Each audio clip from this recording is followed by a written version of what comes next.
Chapter 1. 500,000. Annul the engagement immediately. I'm letting you handle this out of respect for your dignity, Miss Mercer. Ethan Caldwell tossed a black credit card onto the table, his voice cold. Fine. I'll pay you $1 million to sleep with me. Then I'll annul the engagement, Rosalind Mercer replied with a casual air, as if discussing something trivial. Rosalind Mercer, Ethan's face turned ashen. He shot up from the sofa and spat. Have you no shame? How dare you make such a disgraceful joke with me, huh? She thought. She was his fiancé, yet he called her shameless and disgraceful. A pang of bitterness struck Rosalind's heart. For 5 years, she had endured Ethan's cold disdain while he showered his affection on another woman.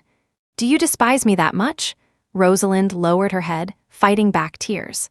You know perfectly well that Ivy is the only one in my heart. For her sake, I would never touch you. Stop dreaming. Just as Ethan finished his tirade, his phone rang. He glanced at the screen and saw it was Ivy Langley. His expression softened instantly. Ethan, I just tripped coming downstairs and twisted my ankle. It hurts so much. A sweet, pitiable voice cooed from the other end. Ethan's brow furrowed. Don't move. I'm on my way. He rushed out the door, stuffing the black card into his pocket without a second glance at the heartbroken Rosalind. The woman he spoke of, Ivy Langley, had become her family's adopted daughter after an accident. She called Rosalind sister, and now she had captured her fiancé's heart. Rosalind was once the sole heiress of the Mercer family, showered with love and affection, and she was Ethan's cherished white moonlight. It was laughable that she had now become the woman he despised most. In the city of Orlia, the Mercer and Caldwell families were among the 10 wealthiest.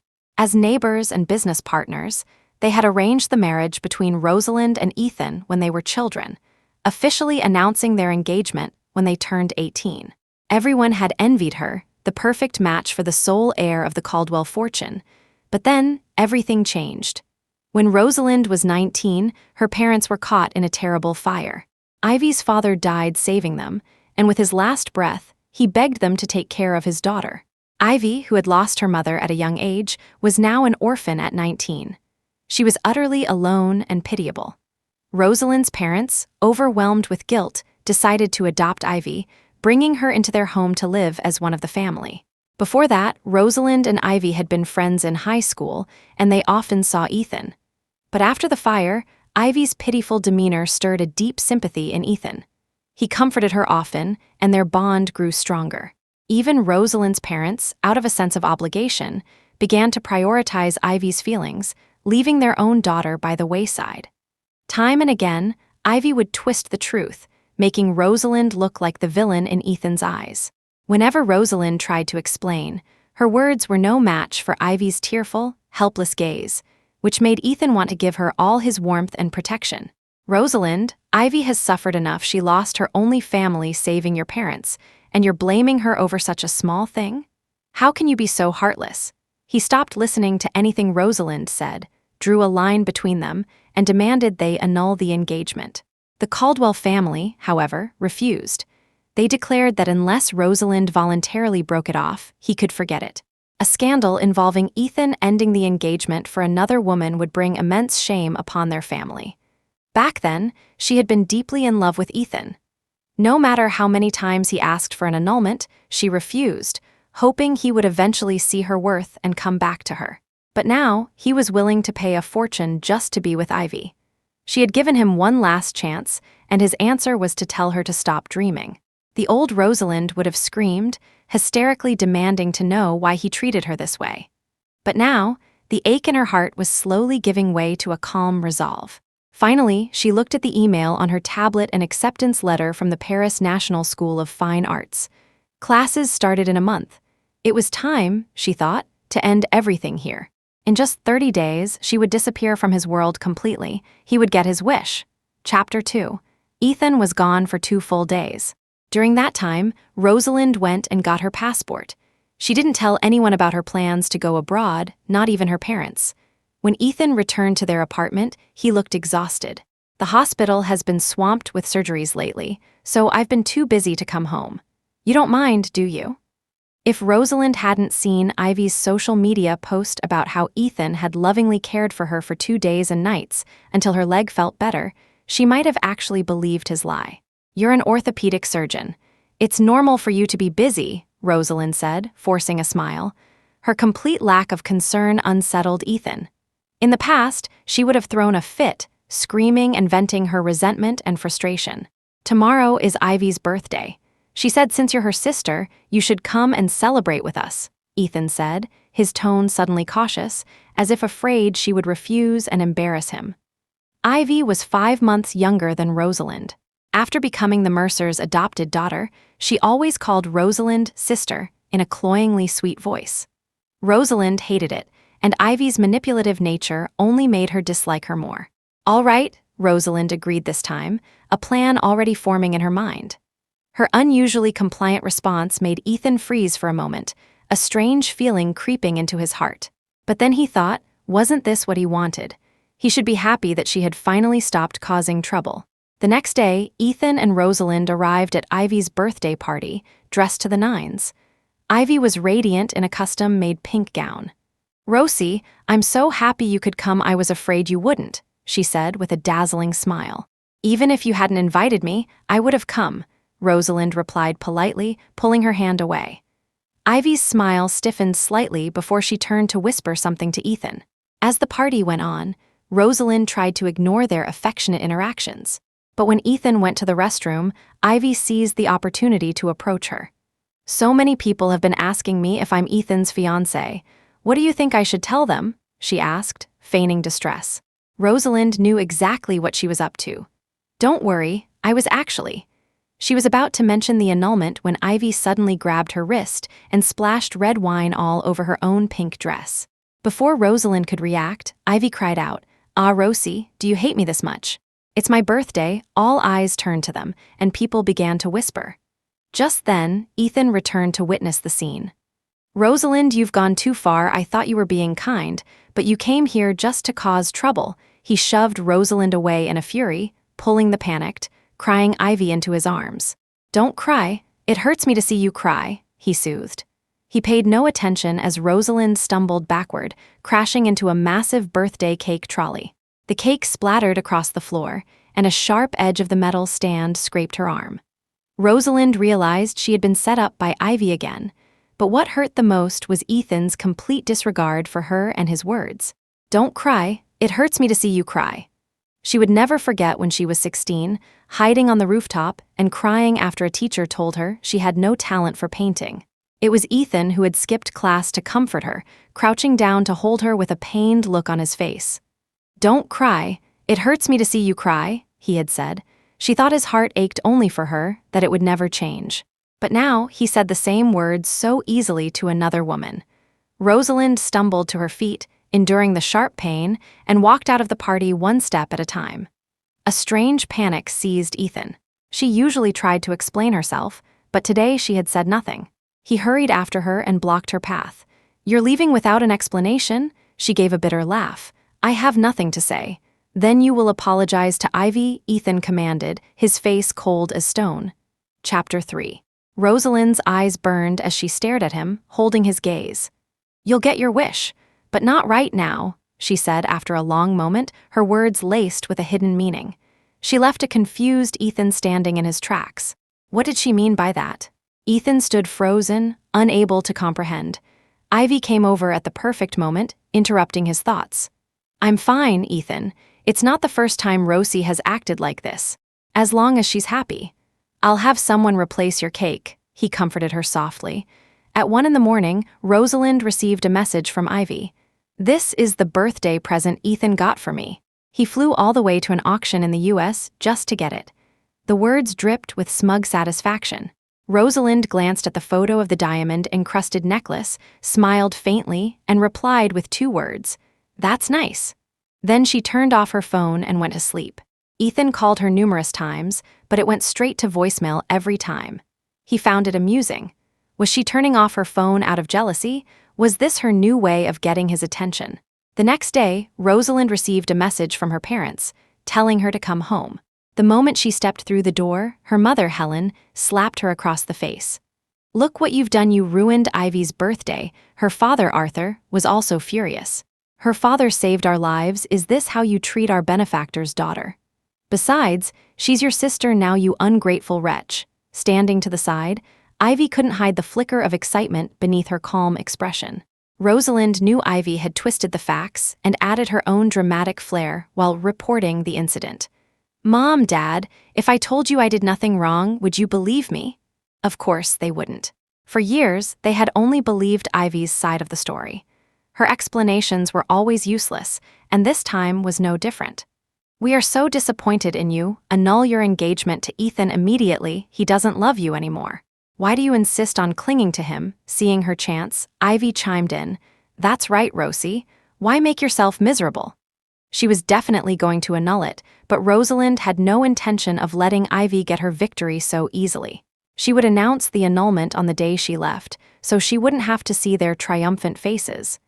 "Unless Ethan admits to my face that he never loved me, I still have the confidence to win him back.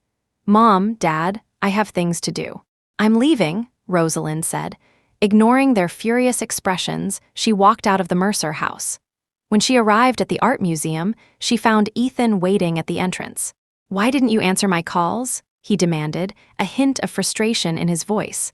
Rosalind had never ignored his calls before. "My phone is always off when I sleep. Didn't you know that?" Rosalind retorted. Ethan fell silent for a moment, then shook his head. Rosalind let out a soft laugh and turned to leave.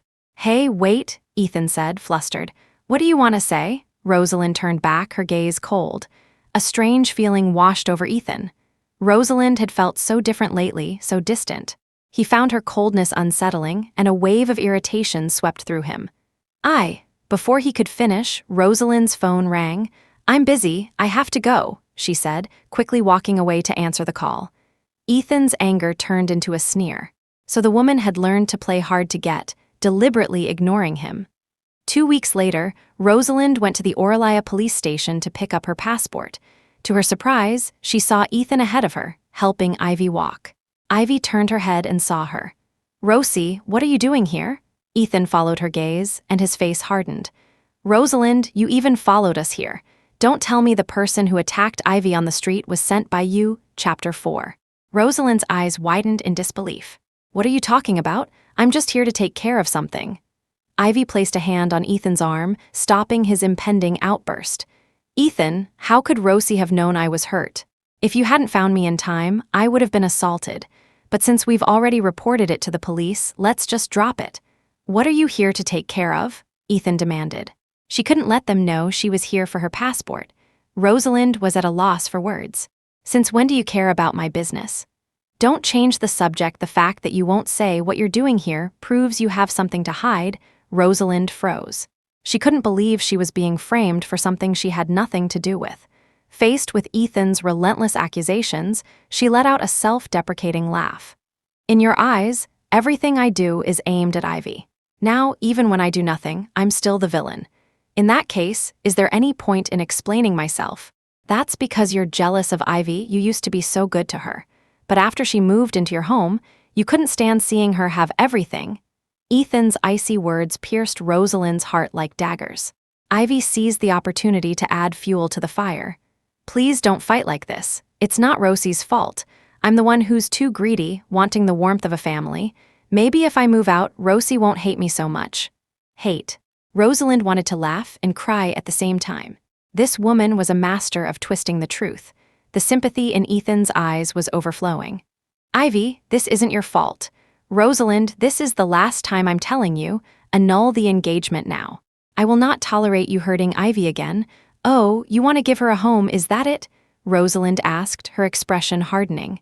"Yes," Ethan said, his face cold. "Let's part on good terms. If you show some remorse, we can still be like we were before." How could they ever go back to the way they were? Rosalind's heart grew colder with each passing moment. Back then, the three of them had been close, before Ivy had shown her true colors. Now, everything had changed. Soon, she would be gone, and she would never have to see him again. "We can never go back," Rosalind said, her eyes welling with tears. She fought to control her emotions and turned to leave. An inexplicable pang of sadness struck Ethan's heart, but he dismissed it as fatigue from being overworked lately. Over the next few days, Rosalind was bombarded with photos from Ivy. There were intimate pictures from a trip to Aspen with Ethan, foodie shots from a high-end restaurant, and photos of them golfing, skiing, and horseback riding. It was as if Ivy felt the need to report every mundane detail of her life, showing off endlessly. The voice messages that came with the photos were always the same, mocking Rosalind for living like a widow, clinging to a man whose heart was elsewhere. Rosalind had no time to deal with her. She was busy buying supplies for her move abroad and packing her bags. She thought about the house Ethan had insisted on giving her. Soon, it would return to its rightful owner. On the wall hung a photo of them from years ago, taken at the top of a mountain. He had held her and promised to make her happy forever. Thinking about it now, that promise felt like a joke. Rosalind decided to throw the photo away on the day she left. Keeping it would only be a painful reminder. Just then, her phone rang. It was her university art professor, Professor Albright. He was incredibly excited and insisted on seeing her in person. Rosalind agreed. She had almost forgotten. She had to see him, or the secret she had worked so hard to keep would be exposed. Chapter 5. In a cafe, the two sat across from each other. Professor Albright spoke first. "Rosalind, I just heard the news that you've been accepted to the National School of Fine Arts. Congratulations, I remember when I strongly recommended you apply to the school, but you were willing to give up such a promising future for Ethan. I was so disappointed back then." Rosalind remembered her lifelong passion for oil painting. Through her hard work, she had gotten into a good university, where she had won first place in numerous art competitions. Her professors had held her in high regard, certain she would have a brilliant career in the art world. But at the time, Ethan didn't want her to study abroad. He thought she already had enough and should just be a housewife. She had hesitated, torn between her future and her love. In the end, she had compromised for love, turning down her professor's recommendation. "I've thought it through now," Rosalind said, looking up with determination in her eyes. "But aren't you marrying Ethan? Did he agree to let you leave?" the professor asked, looking puzzled. "That's what I wanted to talk to you about, Professor. I've decided to annul the engagement and leave directly. Please, I need you to keep this a secret for me. I don't want them to know where I am. Including your parents, they have a right to know. It doesn't matter if my parents know. They don't care where I go. They'll just be happy that I've finally let Ethan go." Rosalind's heart had grown cold toward her parents. She used to be the apple of their eye, but under the guise of repaying a debt, they had transferred all their affection to Ivy. Rosalind had become an outsider, constantly criticized. After she left, they would probably forget all about her. "All right, you can count on me." They talked until evening before Rosalind headed back. When she opened the door, she found Ethan sitting on the sofa, his face dark. "Where have you been? Why are you back so late?" Rosalind was surprised he would even ask. He used to come home late all the time, and when she asked him the same question, he would accuse her of being unreasonable, complaining that she didn't understand his work or the pressure he was under, unlike the sensible and considerate Ivy. "I was meeting someone to talk," Rosalind replied dismissively. As she was about to go to her room to freshen up, Ethan grabbed her arm. "With who?" he demanded, his face grim. "I thought you never cared about my business." Rosalind didn't understand why he was so angry. He didn't love her anymore, he even despised her. What she did should be of no concern to him. She pulled her arm free and quickly went into her room. Her lack of an explanation made Ethan uneasy. Her recent strange behavior had made him increasingly anxious. The old Rosalind would have obediently listened to him, had no job, no social life, and would have told him everything, explaining every little thing she did for fear that he would get angry and ignore her. After Rosalind finished washing up, she heard the guest room door slam shut. She knew Ethan was angry. In the past, she would have panicked and rushed to comfort him, but now she didn't care. She simply went to bed and fell asleep. The next day, Rosalind went to an art exhibition. The new exhibit was getting a lot of buzz. As she was heading to the restroom, she heard Ivy's voice coming from a nearby stairwell. "Rosalind is so stupid, just like her parents. The Mercer family is about to be mine. I really have to thank that fire back then. It wasn't in vain that I—" "SHH walls have ears," a strange man's voice interrupted. Rosalind stood frozen in place, her legs feeling weak. She couldn't believe what she was hearing. Could the fire have been connected to Ivy? Chapter 6. A moment later, Rosalind shook her head. Impossible that accident had cost Ivy her only relative. How could she say she was thankful for it? Maybe she had misheard. Ivy's impatient voice came from the other side of the wall again. I know. By the time she tried to listen for more, the sound of their footsteps was already fading away. Rosalind let out a breath of relief. Not long after she left the restroom, she ran into Ivy, who was also at the exhibition. They had been in the same art department in college, but Ivy's work had always been unremarkable. After graduation, however, she had used the Mercer family's connections to become a curator at the art museum. Rosalind, on the other hand, had become a joke. She had won countless art awards in college and had a bright future ahead of her, but she had given it all up for love. Well, what a coincidence, Rosie. I didn't expect to see you at an exhibition. By the way, do you even understand this stuff anymore? Ivy said mockingly. Of course, Rosalind wasn't going to let her know that she had been secretly following the art world, even creating new works, which had earned her a spot at the Paris School of Fine Arts. Don't tell me you curated this exhibition, Rosalind said, skillfully changing the subject. At this, Ivy looked quite pleased with herself. Of course, you never thought I'd achieve something like this, did you? If you truly have this level of skill, then of course it's impressive, Rosalind said pointedly. Ivy had a history of plagiarizing other people's work, and the Mercer family had always paid to make the problems go away. The innovation in this exhibition's layout was remarkable. It felt as though standing in the center of the hall revealed an endless vista of beauty. It was impossible that Ivy had come up with the plan on her own. What's that supposed to mean? Ivy snapped, embarrassed and angry. Seeing that Rosalind had gone back to looking at the paintings and was ignoring her, she shot back. Go on and be jealous, Rosalind, you're just a pitiable person. Then she swaggered off with her assistant. After the exhibition, Rosalind decided to go back to her parents' house to pack up the rest of her belongings. But as soon as she arrived, she was met with a sudden, stinging slap. The pain flared across her cheek before she could even react. Her mother, Helen, looked at her with disappointment. Why can't you learn to behave? You went to the art exhibition today just to humiliate Ivy. If she weren't so generous and didn't hold it against you, she could have sued you for slander. Rosalind was stunned by how quickly Ivy had tattled and how her own mother, who knew the truth, still chose to protect her.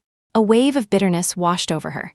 Mom, there was clear evidence that she plagiarized someone's work back then. How can you just let it go? Shouldn't you be reminding her to be more careful? She made a small mistake in the past, but this time she did it all on her own. We saw the initial drafts on her computer, Rosalind sneered. Older people were so easy to fool. With a little money, Ivy could show them whatever they wanted to see. Since you believe what you saw, then I have nothing more to say. In any case, I did not slander her. Rosalind turned and went upstairs to pack her room, but when she opened the door, she froze in shock. The bedroom she had slept in since she was a child had been turned into Ivy's storage room. Her mother had once lovingly decorated this room for her, a princess's chamber. She used to hold her and say, "You'll always be my precious princess." But now, her mother had given her bedroom to Ivy to use as a storage closet. At that moment, her heart ached with an unbearable pain. She stormed downstairs, screaming, "Where is my bedroom? What is even mine in this house anymore?" Chapter 7. Just then, Ivy returned. Hearing Rosalind's words, she put on a pitiful expression. "I didn't want to use your room, Rosie, but Mom and Dad said since you don't live here anymore, I could use it. If you're going to be angry with me. Don't blame them." Rosalind was already furious, and seeing Ivy's feigned innocence, she slapped her across the face. But her mother, Helen, saw it and shoved her to the ground, screaming viciously. "What's wrong with you? How dare you hit Ivy in front of me? She didn't do anything wrong, she's just using your room. And you're making such a fuss, I regret ever having a daughter like you." Her father, Arthur, came out of his study, his face dark as he looked at Rosalind. "Making a scene over a single room, have you no decorum? Ivy is just borrowing it. If you really want to live here, there are plenty of other empty rooms." The piercing words made Rosalind realize just how heartless her family could be. She had always thought that even if they were cold to her, they still considered her their daughter. But now she felt like less than a stranger. "Since she wants it, she can have it," Rosalind said, her heart completely broken. She had no desire to fight anymore. She was leaving soon anyway and would never come back to live here again. Her sudden change in attitude surprised her parents. Just moments ago, she had been raging, and now she was strangely calm and distant. They thought perhaps she had finally learned to be sensible, which gave them a small sense of relief.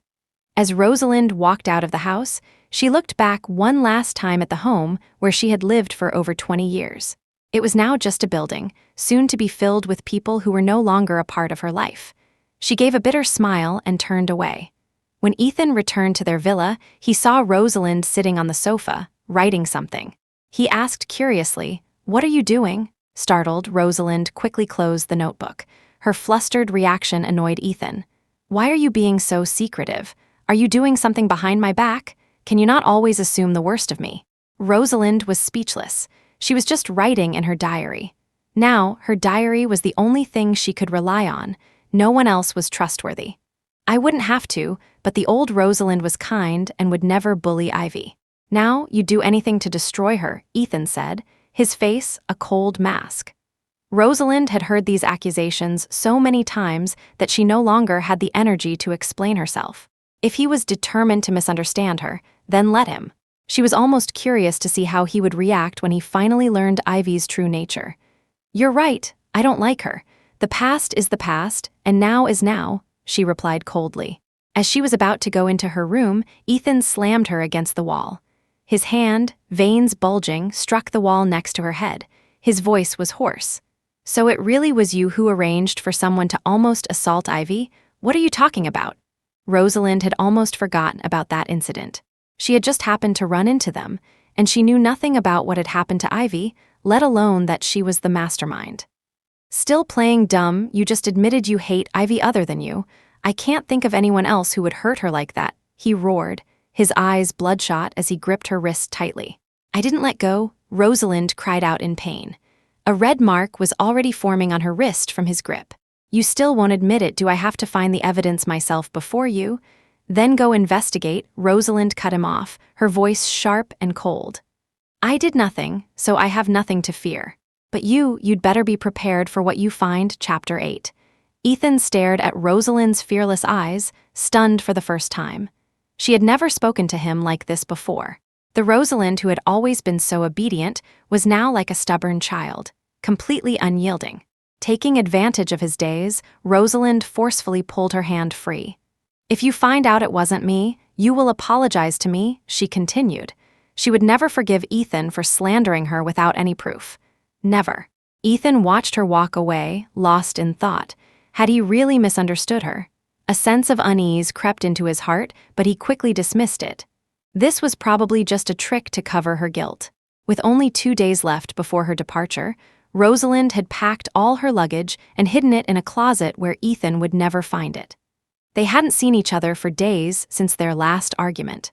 Rosalind no longer cared about his whereabouts, but she decided she should tell him about the annulment. She thought they should at least part ways peacefully. She decided to cook one last meal, a farewell dinner for herself. She found his number and called him. She expected him not to answer as he had before, but this time he picked up quickly. "What is it?" Ethan's voice was still cold. "Come home for dinner tonight. I have something to tell you," she said, her voice calm and even. He was silent for a moment, then replied, "All right, I'll be there." After hanging up, Rosalind drove to a large supermarket to buy fresh ingredients. As she was about to check out, she saw her parents and Ivy walking arm in arm, laughing and talking. The scene made Rosalind feel a pang of nostalgia. She used to be the one by her parents' side, holding their hands as they shopped, her face beaming with happiness. But ever since Ivy came into their lives, that happiness had vanished. "Well, what a coincidence. Rosie fancies seeing you here." Ivy's shrill voice pulled Rosalind back to reality. She gave Ivy a cold look and didn't reply. "Rosalind, didn't you hear Ivy greet you?" her father, Arthur, demanded coldly. Her mother, Helen, rolled her eyes at her. "We gave you the best of everything growing up, and you turned out so rude. What a waste." "Mom, Dad, don't blame Rosie. Maybe she's just in a bad mood," Ivy said, playing the part of the good person again. Rosalind forced a smile. "Mom, Dad, from now on, you should just focus on loving Ivy. I'm clearly not worthy of being your daughter." Arthur and Helen exchanged a look, surprised by their daughter's words. She used to fight with Ivy for their attention, but now she had completely changed. Seeing her so distant, they felt a strange sense of sadness. Seeing her adoptive parents' expressions change, Ivy was about to add more fuel to the fire, but Rosalind beat her to it. "Oh, by the way, little sister Ivy, I must congratulate you on your impending happiness. Take good care of them from now on." Arthur and Helen felt something was off about Rosalind, but before they could process it, she pushed her cart past them. "I have to go. Bye." She hoped she would never see them again. Back at the villa, she curled up on the sofa. She laughed until tears streamed down her face. She hadn't wanted to part with her parents so cruelly, but they had broken her heart time and time again, leaving her with no expectations. This time, she had truly lost her family. Her phone rang. It was Ethan, saying something urgent had come up and he couldn't make it. He promised he would be back the next night, but tomorrow was her last day. The hot meal she had prepared would have to go into the refrigerator for the next evening. She fell into a deep, hazy sleep. The next morning, the bright sunlight pierced her eyes, giving her a headache. She got out of bed, shivering with a chill. After drinking some hot water, her head spun again. With trembling hands, she dialed his number. "Ethan, can you come back? I'm sick." There was a moment of silence on the other end, then a familiar female voice interrupted. "You should go take care of Rosie. I'll be fine." It was Ivy, her voice full of feigned grievance. Then Ethan's impatient voice came through the phone. "Rosalind, are you pretending to be sick just because I'm not coming home? How despicable." After he hung up, Rosalind let out a self-deprecating laugh. She calmly took some medicine from the first aid kit. She hadn't really expected him to come back. That evening, she felt much better. She took the dinner out of the fridge and set it on the table. She watched the clock tick past 11 p.m., but there was still no sign of Ethan. It seemed there would be no final goodbye. She threw the photo from the wall into the trash, grabbed her suitcase, and headed straight for the airport. When Ethan finally returned, he would probably be very happy. Rosalind typed one last message, then blocked everyone. From now on, she would have her own life. Chapter 9, Ethan called his driver. "Louis, order a chocolate cake." He remembered Rosalind's voice on the phone that morning. She had sounded off. Had she really been sick? He felt a pang of regret for speaking to her so harshly. He had planned to go home early to check on her, but Ivy had held him up. He finally got home at 2 in the morning, holding the chocolate cake. It was a brand she used to love. Whenever she was upset, a slice of this cake would always cheer her up. It had been 3 years since he'd bought it to appease her. He was sure that when she saw it, she'd be thrilled, and her sickness would vanish. He opened the door and flipped on the lights. The first thing he saw was the cold, untouched meal on the dining table.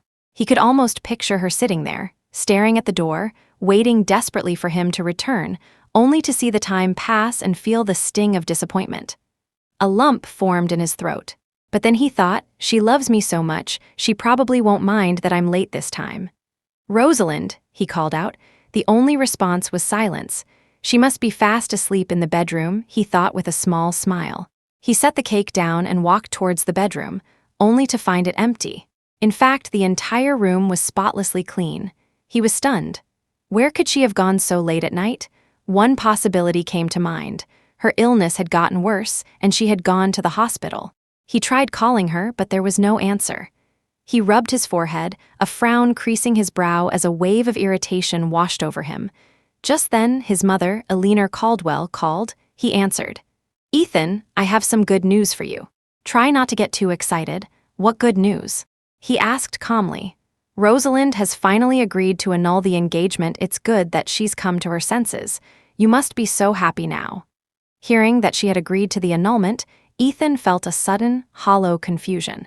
He had been desperate for her to end it, so why, now that she had, did he feel no joy at all? Instead, a suffocating weight settled in his chest. So that was what she had wanted to talk to him about the night before. Since he hadn't shown up, she had gone straight to his parents. "Where is she? I need to hear it from her myself," Ethan demanded anxiously. He had to hear it from her directly, in case she tried to deny it later. "It's so late. Shouldn't she be at home?" his mother said, confused. "You get some rest, Mom. I'll handle this." He hung up and tried calling Rosalind's number again, but the persistent, busy signal nearly made him lose control. So now she's playing the disappearing act. Refusing my calls? Is she trying to make me worry? What a manipulative woman, he thought bitterly. His eyes fell on the trash can. He saw the corner of a photograph sticking out. With trembling hands, he pulled it out. It was a picture of him and Rosalind, their young faces full of love for each other. He hadn't seen that brilliant smile on Rosalind's face in a long, long time. He suddenly remembered those wonderful memories with her, a time when they only had eyes for each other.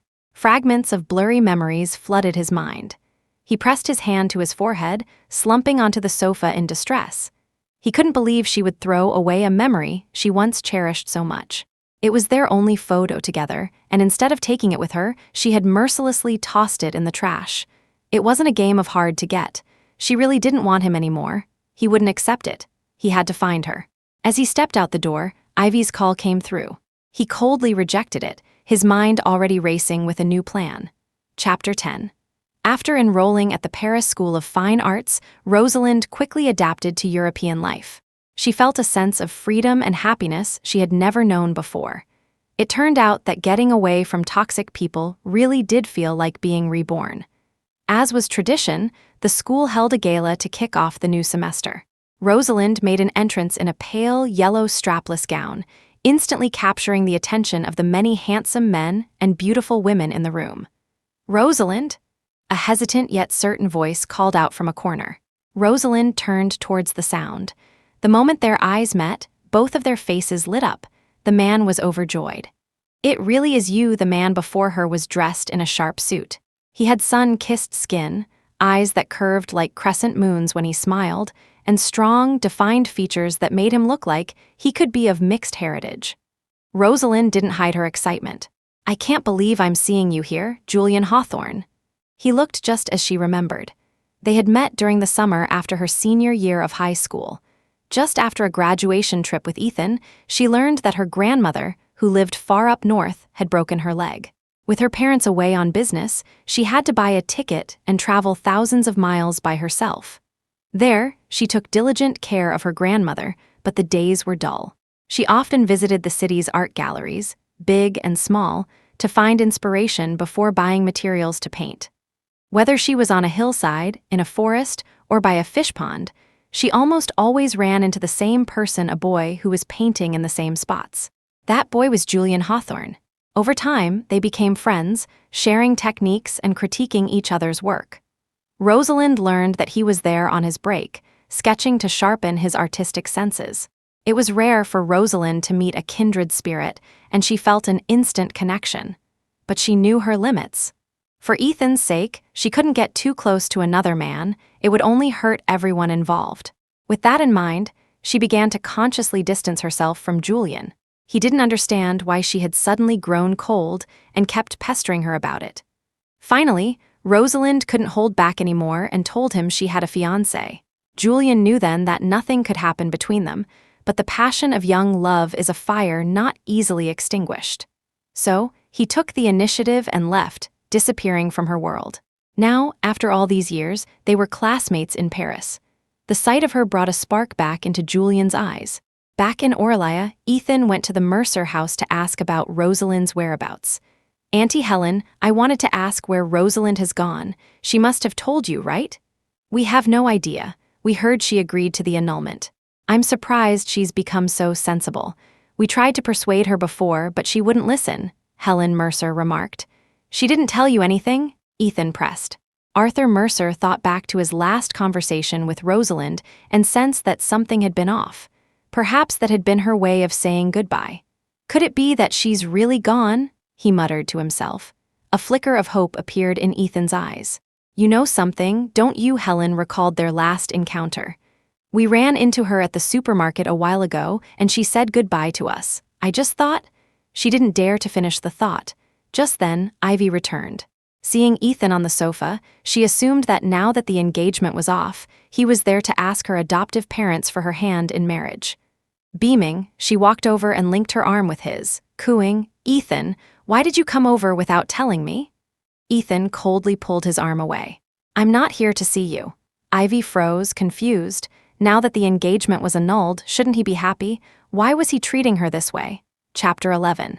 Seeing that Rosalind's parents had no idea where she was, Ethan turned to Ivy. "You must know where Rosalind went, right?" Ivy was bewildered, but she quickly suppressed her annoyance and smiled, shaking her head. I don't know either. Do you think Rosie might have disappeared on purpose to get your attention? Suddenly, Ethan felt that Ivy wasn't so innocent after all. After returning home, he made a mysterious phone call. I need you to investigate something for me. Afterward, exhausted, he lay down on the bed Rosalind used to sleep in and fell into a deep slumber. He had a long dream. In it, Rosalind came back, smiling brilliantly at him. He opened his arms, expecting her to run into his embrace and whisper, I'm back. But in the next second, another man appeared beside her. She took the man's arm and walked right past him. He reached out to grab her, but his hand closed on empty air. He woke up with a start, covered in sweat. Looking at the photograph of Rosalind, an indescribable sadness washed over him. He shouldn't have hurt her so much before she left. Thinking back, the signs of her planned departure had been there all along, but he had never paid them any attention.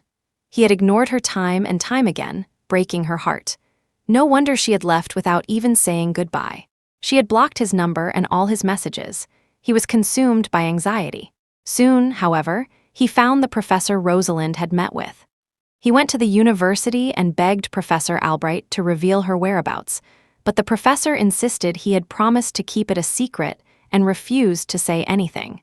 Desperate, Ethan went directly to the university president and, in exchange for a donation to fund a new building, finally learned Rosalind's location. She had gone to the Paris School of Fine Arts to study. He had considered countless possibilities, but he had never imagined she would revive her old dream and leave him for a foreign country. He vaguely remembered the year they graduated from college. Rosalind had wanted to study abroad and had hoped he would go with her. But his parents wanted him to work at the best hospital in Orlia right after medical school. He wouldn't go abroad, and he didn't want her to leave.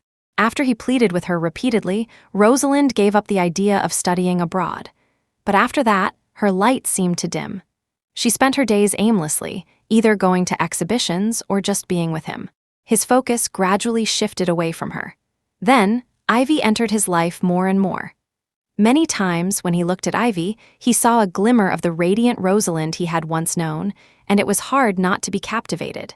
But now, everything had changed. He realized that without Rosalind, he was like a fish out of water, gasping for air. His mysterious phone rang. He answered.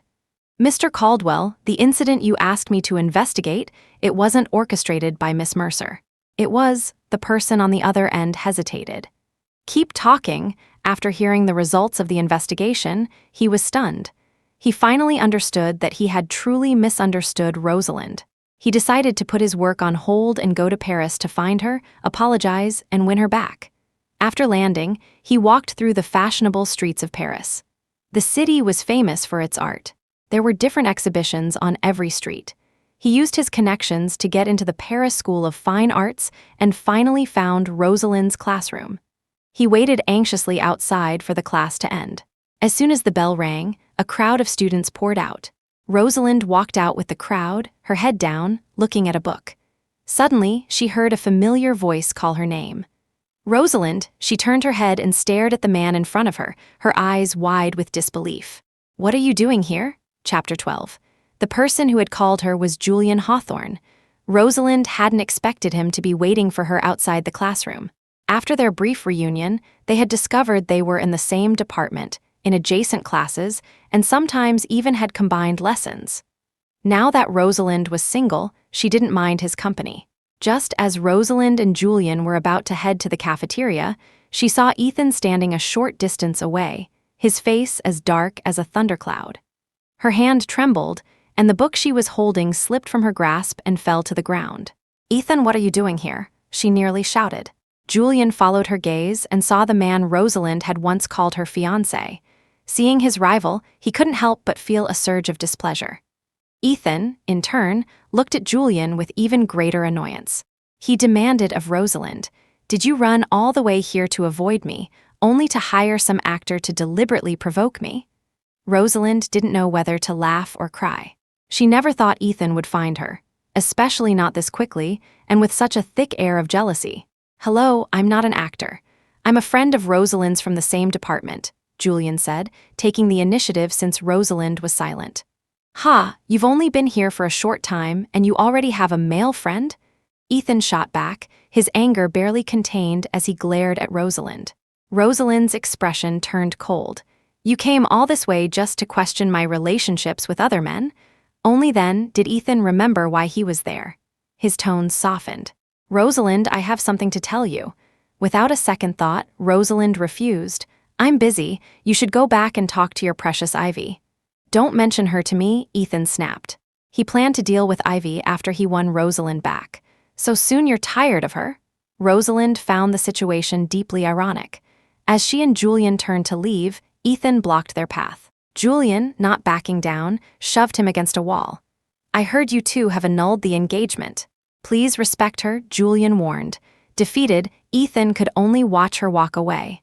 I'll be waiting for you, Rosalind, he called after her. After lunch, Rosalind went to the art studio, but she couldn't bring herself to paint on the blank canvas. Julian gently tapped her on the head. What are you thinking about? Rosalind composed herself. Nothing. You seem to have a lot on your mind. You won't be able to paint like this. Let's go out and clear your head. He took her to a park, where they basked in the sun and felt the gentle breeze. But the thought of Ethan still made her sigh. This can't go on, she thought. She had to face the problem head-on, or she would keep running into Ethan, who was starting to feel like a ghost haunting her. So she went to find Ethan. He was squatting in front of her apartment building, holding a megaphone, debating whether to shout her name. Finding the scene utterly embarrassing, Rosalind immediately stopped him. You said you had something to tell me. Get to the point, Rosalind said coldly. I'm sorry, Ethan said, mustering all his courage. It was the first time in his life he had ever apologized to Rosalind. She was so surprised by his behavior that she stood stunned for a few seconds. I found out that the incident where Ivy was almost assaulted wasn't your doing. So, I'm apologizing for that. But that's not the only thing I'm sorry for. Rosalind, I know I was wrong. I was too hard on you in the past, always misunderstanding you. Can you forgive me? He asked, his eyes filled with a mix of hope and pleading. Rosalind didn't understand what he was trying to do. He had been so desperate to annul their engagement, and she had given him what he wanted. Now he was here, begging for her forgiveness. It was laughable. Chapter 13. Ethan, does it even matter if I forgive you? I've already done what you wanted. I annulled the engagement and moved far away from you. You should be happy that I've been so considerate, Rosalind said with a faint, dismissive smile. To Ethan, that smile was incredibly mocking, as if she was laughing at him for getting what he deserved. He took a step closer to her, but she took a step back. Seeing her so distant and cold, Ethan felt a deep unease. He couldn't believe Rosalind would hurt him like this. Rosie, don't be angry anymore. Give me one more chance. I promise I'll never do anything to hurt you again. As for Ivy, I will handle my relationship with her, he pleaded, his eyes red. But Rosalind wasn't falling for it. I told you before, we can never go back, and now we have no relationship whatsoever. So I hope you'll stop harassing me and go back to your country immediately. Ethan shook his head, his face a mask of disbelief. Rosie, we've known each other for so many years. How can you say we have no relationship? If you're angry, you can hit me, you can yell at me. I'll stand right here and let you vent. Just please, don't ignore me. He was convinced that Rosalind still loved him and that her anger was just a sign of how much he had hurt her. It wouldn't be easy to calm her down with just a few words. Rosalind, however, felt helpless. She had already let go of her feelings for him, but this was like talking to a brick wall. He hadn't heard a single word she'd said. She has a boyfriend. Julian appeared out of nowhere, his expression unreadable as he spoke to Ethan. Before Rosalind could react, Julian pulled her into his arms. His strong shoulders gave her a sense of security, and she found that she didn't resist his touch at all.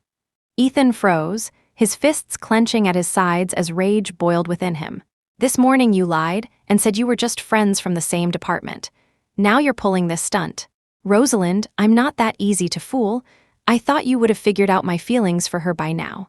I didn't realize I had to spell it out for you. I can't stand seeing someone harass my girlfriend. Mr. Caldwell, I suggest you leave, Julian said with a disdainful smirk. Ethan heard the hostility in his voice and was about to retort, but Rosalind beat him to it. I don't love you anymore, Ethan.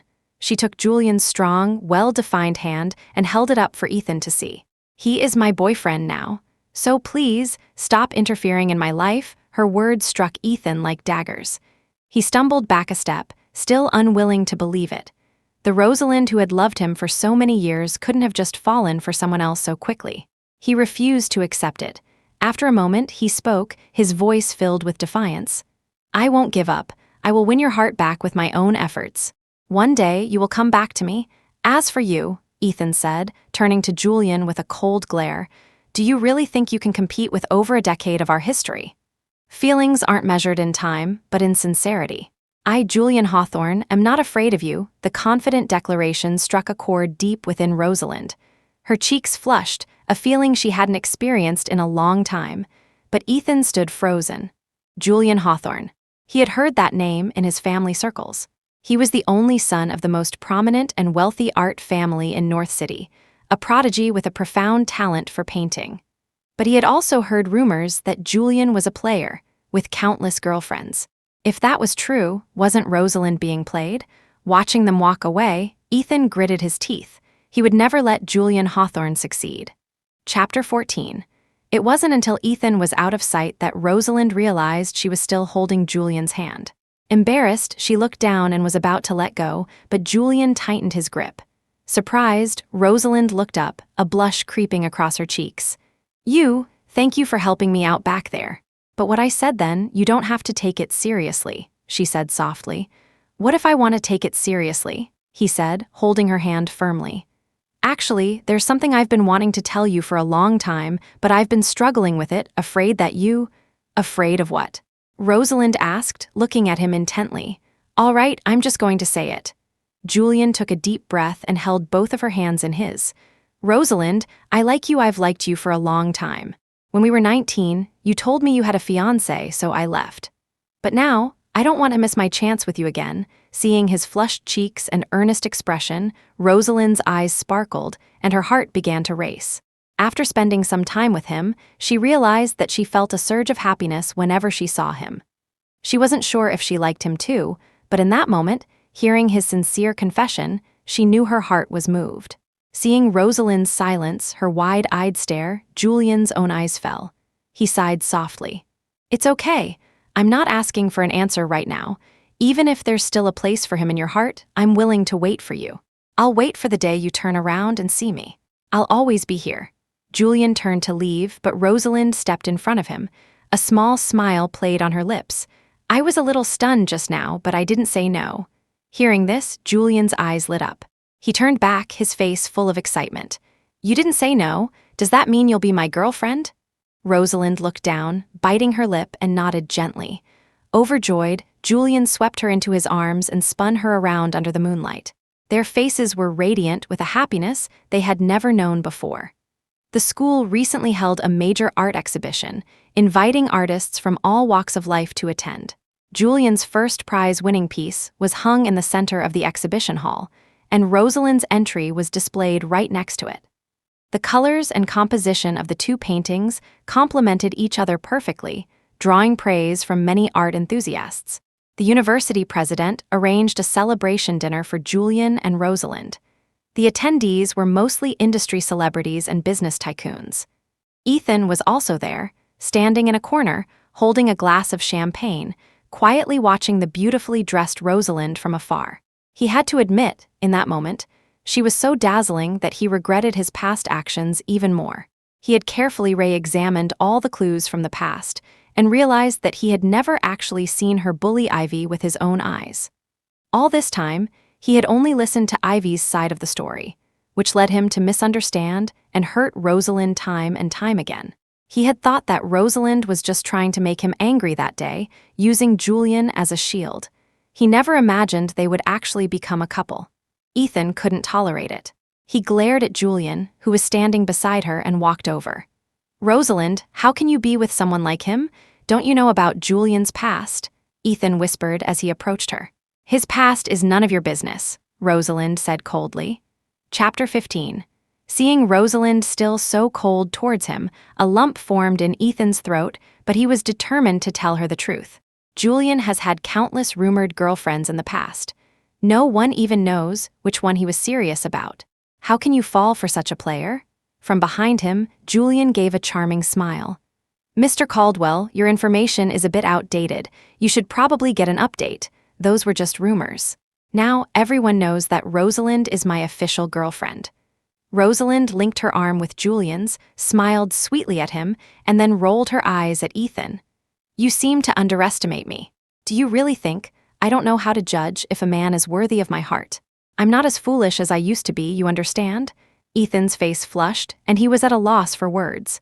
Just then, his phone rang. He looked down and saw it was Ivy. In the week since he had been in Paris, Ivy had called him dozens of times a day. Even though he ignored her calls, she was relentlessly persistent. This time, he couldn't take it anymore and answered. A familiar, whiny voice came from the other end. "Ethan, you finally answered my call. Where have you been? You haven't come to see me. I miss you so much.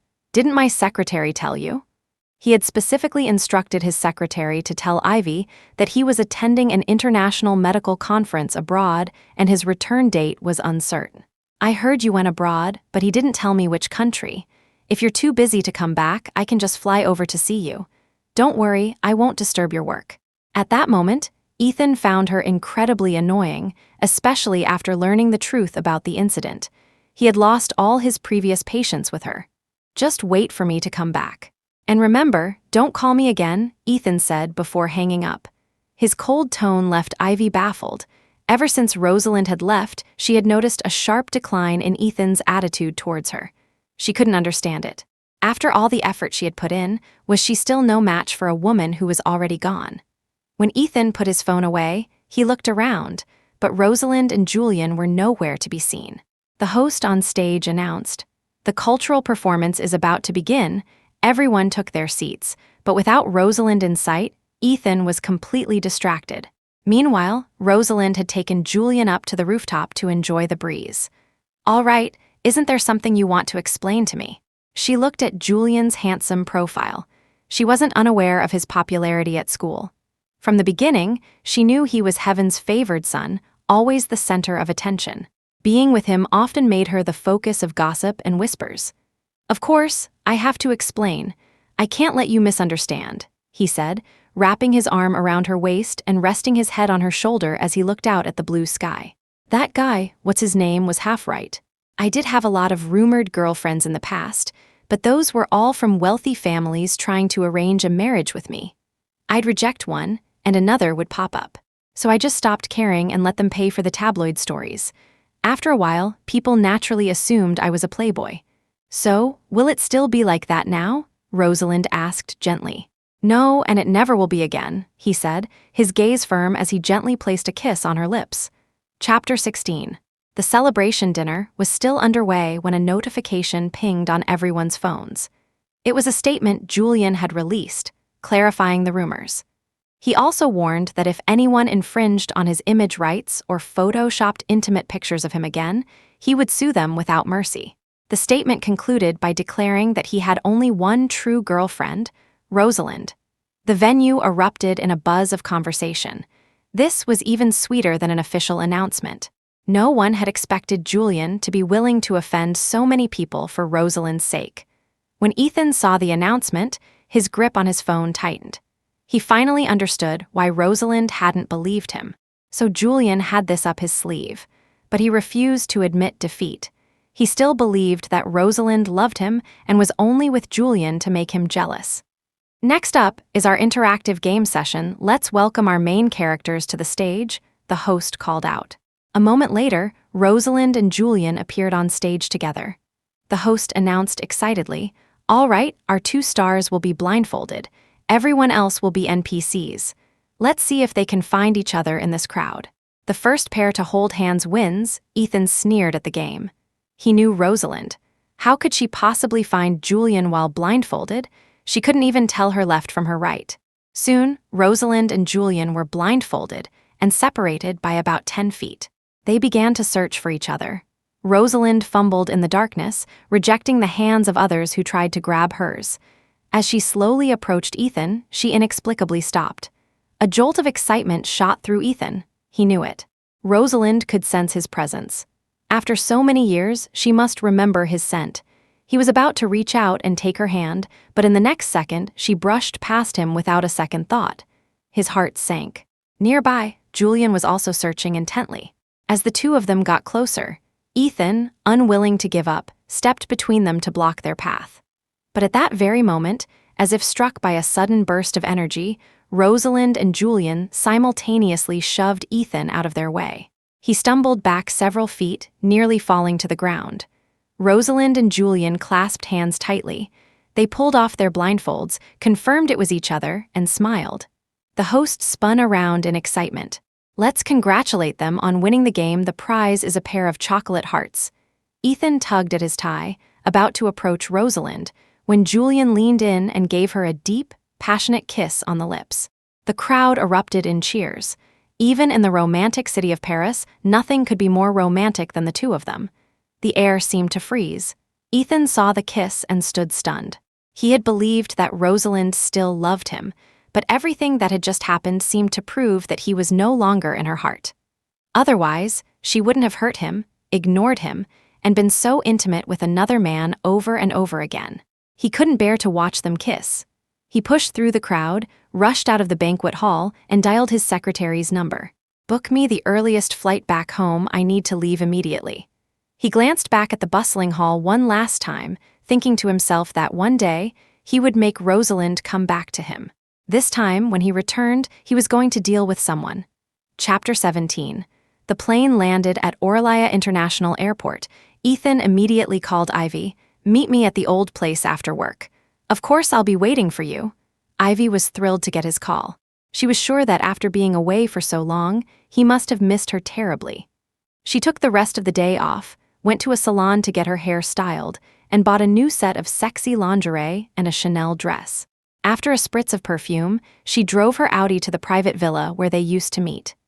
As she opened the door, she saw Ethan standing with his back to her, looking out the glass window of the living room, sipping a glass of whiskey. She crept up behind him and wrapped her arms around his waist, burying her face in his strong back. "Ethan, you're finally back. Do you know how crazy I've been thinking about you?" Before she could finish, Ethan pried her arms off him and turned around, his face a mask of cold fury. Ivy had never seen him look at her with such a terrifying expression. She was too scared to speak. "I'm giving you one chance to tell me the truth. You told me before that you were almost assaulted by a man in an alley. Is that true?" he demanded coldly. A wave of panic washed over Ivy. Could he know something? Her expression immediately shifted to one of pitiful vulnerability. "Ethan, that was so long ago. Why are you bringing it up again?" "Just tell me, yes or no," Ethan said, rubbing his temples, his face full of impatience. "Yes, it's true," Ivy stammered. "Then let me ask you another question. Why did you insist, without any evidence, that it was Rosalind who orchestrated it?" "Well, she just happened to be at the police station, and she's always hated me." "You thought it was her too back then," Ivy continued, playing the innocent victim. "Ha, what a masterful way to frame someone. I never realized you were so good at twisting right and wrong." Ethan leaned in, his cold hand gripping her chin. "Did you really think I would stay in the dark forever? Ivy, you underestimate me." Hearing this, Ivy's body began to tremble. "Did he find out?" "No, I made sure they erased all the traces. How could he?" She forced herself to remain calm and grabbed Ethan's veiny hand. "Ethan, listen to me. It was really her who wanted to harm me, it was." "Enough," he roared, flinging her hand away. "How long are you going to lie to me? I gave you a chance, but you still won't admit it.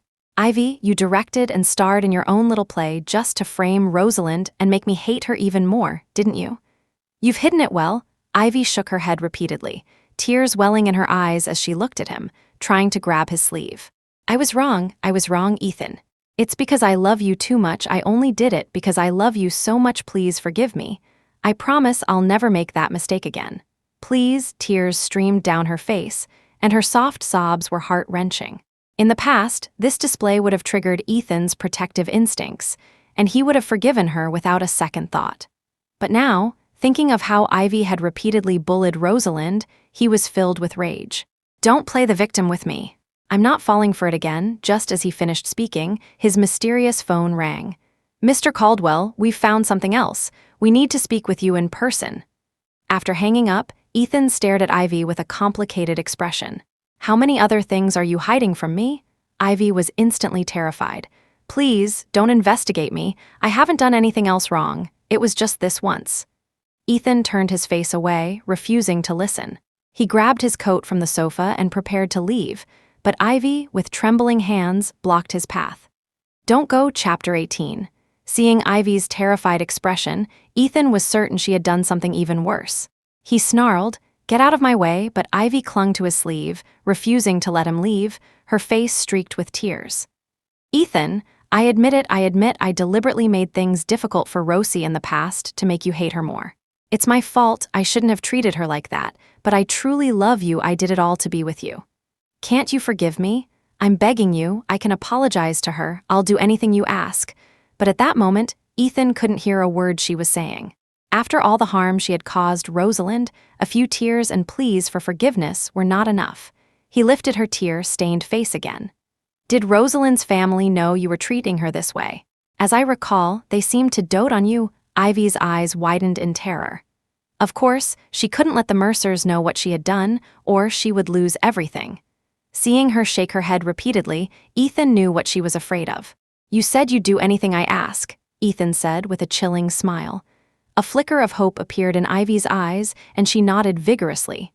Fine, go to Rosalind's parents and confess everything. Make it clear that you were the one bullying Rosalind all along. If you do that, I might be willing to overlook your other misdeeds. How about it? Ivy knew this was a chance, but she hesitated. Neither option was what she wanted, but she had to choose the lesser of two evils. I'll give you 2 days to think about it. If I don't hear anything from you after 2 days, don't blame me for digging up your other secrets. Ethan warned before putting on his coat and leaving. Ivy stared at his retreating back, lost in thought. Ethan went to see Rosalind's parents. Strangely, their seemingly calm faces betrayed a hint of anxiety. Uncle Arthur, Auntie Helen, is something on your minds? He asked. Helen shook her head. I haven't been sleeping well lately. My chest feels heavy. Arthur sighed. Don't mention it. Rosalind has been gone for a while now, and she hasn't told us where she went. Your aunt is naturally worried. Ethan thought for a moment and decided to tell them Rosalind's whereabouts. I found out a while ago that she's in Paris, but I think the reason she didn't tell you is probably because she didn't want to. Paris? That's so far, Helen said, stunned. Lately, I've been thinking maybe we were too strict with her. Is that why she wanted to leave us? Arthur said helplessly. I think you may have misunderstood her a lot. In any case, don't worry too much for now. I've seen her and she's doing fine, Ethan reassured them. Far away in Paris, Rosalind sneezed twice. Julian, who was beside her, rubbed her nose.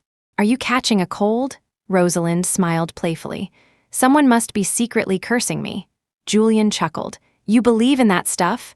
You're not allowed to laugh. Maybe it's true, Rosalind said with a proud pout. I've discovered that you're very cute like this, he said, lazily propping up his chin, his peach blossom eyes filled with a radiant smile. Rosalind looked up at him, her face flushing red. Julian couldn't resist, leaning in closer to her soft lips. Just as he was about to kiss her, his phone suddenly rang. Chapter 19. They followed the ringing to find the phone. Rosalind said apologetically, My phone was too far away. I'll just step out to take this. I don't want to disturb your painting. Julian nodded helplessly. If it weren't for the phone, the mood wouldn't have been ruined. Rosalind answered the call. The person on the other end told her they had found out a lot about Ivy, but some of the information was old and lacked concrete evidence. Unless Ivy confessed herself, they couldn't do much to her. Rosalind was shocked. She said, Send the information you have to my private email. If I need anything else, I'll contact you again. Just as she hung up, she heard Julian's curious voice from behind her. What information? Rosalind thought he had heard everything and turned around nervously, hugging him. A classmate asked me for a favor, so I had them send me the files. I see. Do you need my help with it? Julian asked with a gentle smile. No, you're busy with your competition. You have enough on your plate, Rosalind said, gently pinching his soft cheek. Julian had no choice but to drop it. By the way, my birthday party is in 2 weeks. You can't miss it. I want my girlfriend to be the star of the show, he said with an adoring smile. Rosalind giggled. All right, I'll ask you a question. If you answer it correctly, I'll go. I'm all ears. Let's say we have 2 children. If I buy a box of Swiss rolls with 8 pieces in it, how would you divide them among us? Rosalind asked, feigning seriousness. Julian scratched the back of his head, wondering why such a question would even exist. He thought about it seriously for a moment. Why do we have to divide them? You can eat as many as you want. The kids can't eat that much anyway. If we run out, we'll just buy more. Do you think I can't afford 8 Swiss rolls? If you really like them, I'll just buy the whole factory for you. How about that? What a magnanimous response. Rosalind almost burst out laughing at his earnest answer. There are only 8, you have to divide them. Julian pursed his lips and replied, That's simple, I won't eat any. You can have as many as you want. Whatever you can't finish, you can give to the kids. If you eat all of them, I'll salute you as a true champion. Ha ha ha ha. Rosalind burst out laughing. But thinking about it, his answer was nearly perfect. She couldn't find any fault with it. It was true that when you love someone, you spoil them endlessly. With Julian, she truly felt loved, not subjected to cold shoulders and constant misunderstandings. Rosalind couldn't help but stand on her tiptoes and kiss his forehead. I promise, I'll be at your birthday party. You just said, if we have 2 children, I was thinking. Rosalind raised her index finger to his lips, shushing him with a shy, playful look. No thinking about that. Julian gave a charming smile and hugged her tightly. We'll think about it later. Ethan stared at the clock on the wall. The 2 days were almost up. Just as his patience was wearing thin, Ivy called. Ethan, I promise I'll confess to them. Please don't pursue this any further. I'll never make this mistake again, Ivy said in a timid voice. Fine, go, Ethan said coldly before hanging up. Ivy clutched her phone, her gentle expression instantly hardening into a look of fierce determination. Don't blame me, Ethan. I can't let them know anything I've done. She scrolled through her contacts to an unnamed number, dialed it, and commanded, Get ready to make your move, just don't kill him. The person on the other end took a drag from a cigarette and replied excitedly, Don't worry, he won't die, Chapter 20. After half a day with no news, Ethan called the Mercer house. Helen answered. Auntie Helen, is Ivy there with you? He asked. Yes, she is. She just said she has something to tell us and thought you should be here too. Are you free now? Helen asked gently. I am. I'll get ready and come over. Wait for me. He hung up and went to the garage to get his car. Not long after he started driving, he noticed a black G-Wagon that seemed to be following him.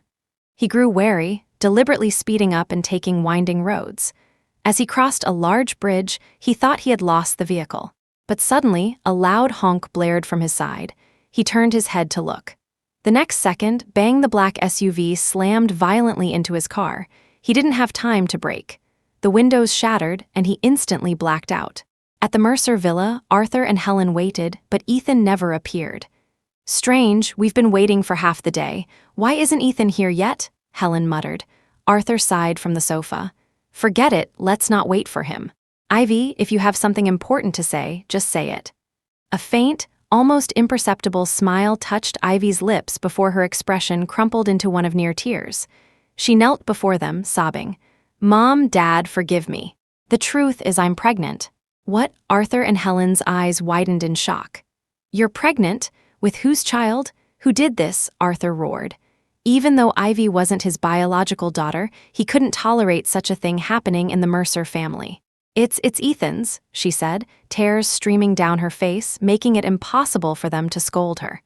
Helen gently helped her up. Ivy, no wonder you wanted to wait for him to get here. You wanted to surprise him. Since Ethan has already annulled his engagement with Rosalind, he can marry you. He's not unwilling, is he? I remember he cared for you a lot, Arthur said. Lately, we've had some disagreements. He promised to marry me before, but now, Ivy trailed off, wiping her tears. Arthur slammed his teacup down.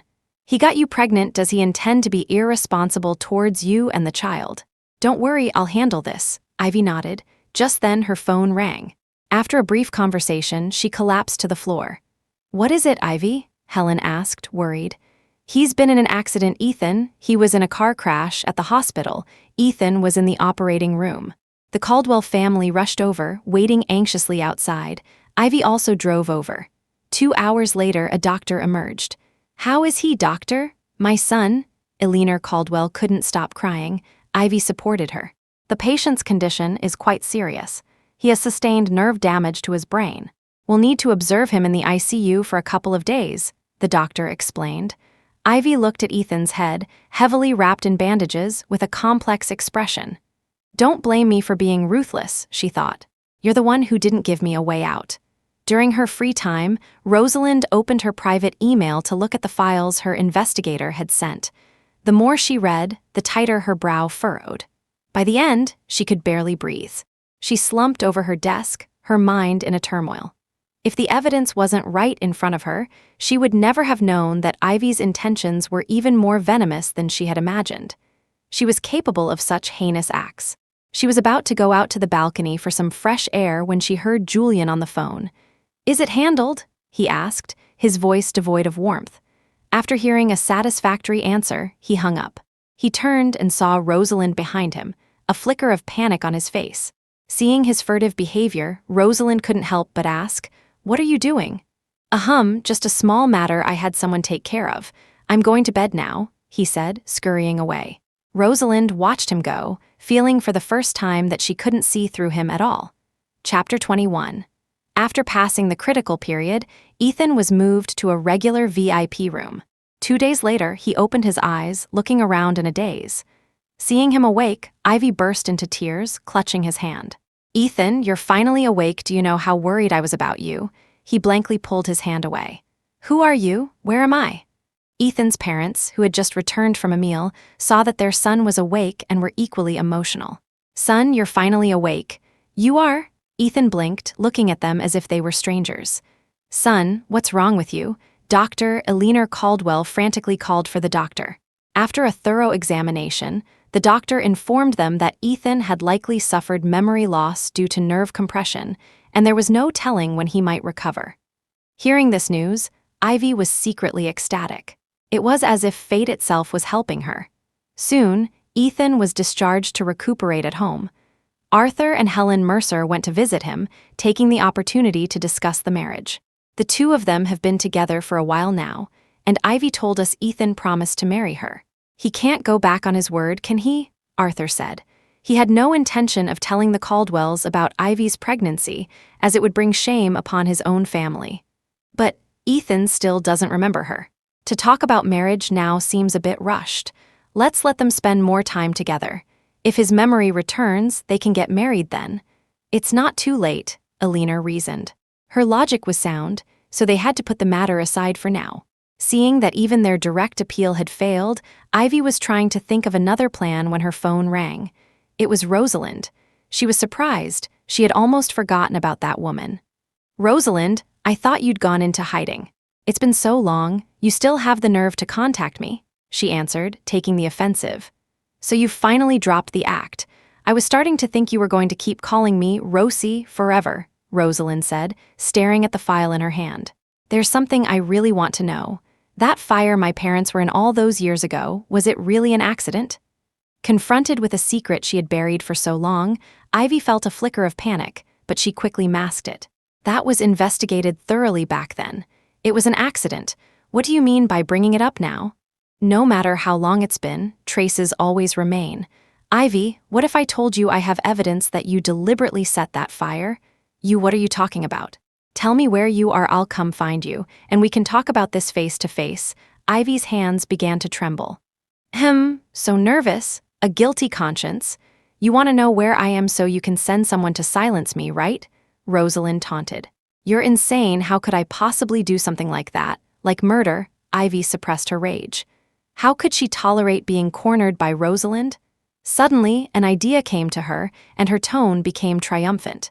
"If you really had evidence, you would have already gone to the police and had me arrested. You wouldn't be wasting time talking to me. Since you called, I have some good news for you. I'm about to marry Ethan. Even though he lost his memory in a recent car accident, I can still make him fall in love with me all over again." A car accident? Memory loss? Rosalind's eyes widened in disbelief. Ethan had only been back in the country for a short time, and he had already been in an accident. She felt something was very wrong. What day was his car accident? The answer made Rosalind jump to her feet. The day of Ethan's accident was the same day she had seen Julian on the rooftop, having that cryptic conversation. It was terrifying to consider. Could it have been him? Chapter 22. Rosalind immediately went to find Julian. She had to confront him and get a clear answer. She didn't want to let her imagination run wild and misunderstand him. Julian was in his studio, focused on his new painting, when Rosalind stormed in, her face dark. "What's wrong? You don't look happy," Julian said, getting up to hug her, but Rosalind sidestepped him. "I need to ask you something, and you have to answer me truthfully," she said coldly. Her sudden icy tone took Julian by surprise, but he still nodded obediently. "A week ago, on the balcony, who were you talking to? What did you ask them to handle? Are you going to tell me?"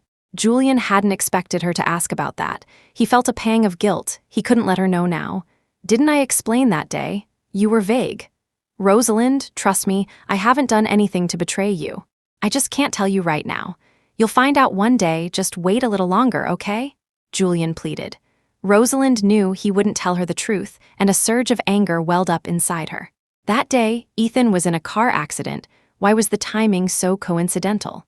He was in a car accident? Julian looked genuinely shocked. Rosalind couldn't find any flaw in his reaction. "So how is he now? Wait." Julian finally caught on, his eyes meeting Rosalind's cold, suspicious gaze. He understood instantly. "So, you suspect his car accident had something to do with me?" Rosalind didn't deny it. "Otherwise, why won't you explain that phone call? If I told you now, would you still believe me?" he asked, his handsome face clouded with disappointment. Rosalind sighed. "I think we need to separate and cool down for a while." Julian froze for a second, then grabbed her arm tightly. "Rosalind, don't do this. I need to go back to my country to handle some things," she said, coldly pulling her arm away. "Are you going to see Ethan?" Julian's eyes turned red. "You still have feelings for him, don't you?" "It has nothing to do with him. Why are you being so jealous over nothing when you've calmed down? You can come find me." Rosalind turned and left. Julian stood in place, his eyes flashing with emotion. After a period of rest, Ethan stood alone by the window and dialed a long, unused number. "Tell me everything you've found out now." "Yes, Mr. Caldwell, but we recently discovered that someone else is also investigating Ivy Langley." "Who?" "Rosalind Mercer." Ethan raised an eyebrow. He hadn't expected her to be thinking along the same lines. "That's the woman I love," he thought. After listening to the detective's full report on Ivy's secrets, he realized the woman was even more cunning than he had imagined. Fortunately, he had a backup plan. Otherwise, he might have lost his life. Ethan smirked. Ivy would never guess that he was faking his amnesia just to make her lower her guard and walk right into his trap. At that moment, Ivy entered with a bowl of porridge. "Ethan, it's time to eat. I also have some good news for you, but don't be too shocked." She leaned in and whispered in his ear, "I'm pregnant. I was already 3 months along before you lost your memory." Ethan's breath hitched. The news completely upended the game he had so carefully planned. He stared at her in disbelief. "Are you telling the truth?" Ivy smiled sweetly and nodded vigorously. "Of course, it's true. I wouldn't dare lie to you. We're going to have a baby. Don't you want to give him a home?" Ethan remained outwardly calm. "If it's true, then of course we should get married." Chapter 23. After calming Ivy down and sending her away, Ethan dropped his smiling facade. He made another call. "Didn't you find out if Ivy was pregnant?"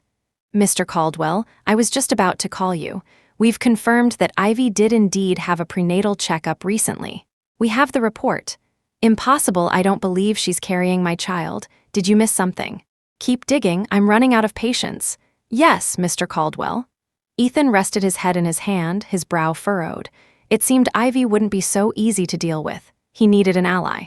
When Rosalind landed, she was shocked to see Ethan waiting to pick her up in a Mercedes. She almost dropped her suitcase. You didn't lose your memory," Ethan gave a charming smile. "I think we need to talk. You were probably looking for me too." Rosalind couldn't help but roll her eyes. "Don't be so conceited. I didn't come back for you. Did you have someone track me? How did you find me so quickly? I need to go home. I don't have time for a reunion." "Wait," Ethan said, gently stopping her. "You're investigating Ivy too, aren't you?" Rosalind raised an eyebrow but didn't deny it. They sat in a cafe and explained everything to each other. Rosalind was stunned. She never thought Ethan would secretly investigate Ivy. She had assumed he was deeply in love with her. "Rosalind, I finally understand how wronged you were in the past. I never imagined Ivy was so manipulative. But don't worry, she'll soon get what she deserves." But you just said she's pregnant. Don't you want to be responsible for her and the child? Rosalind sneered. That child is definitely not mine, Ethan said, slightly agitated. Are you so sure? Rosalind stared at him, her expression unreadable. Just trust me.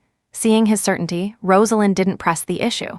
When Ivy got home, she found her adoptive parents beaming. Mom, Dad, what's the happy news? She asked.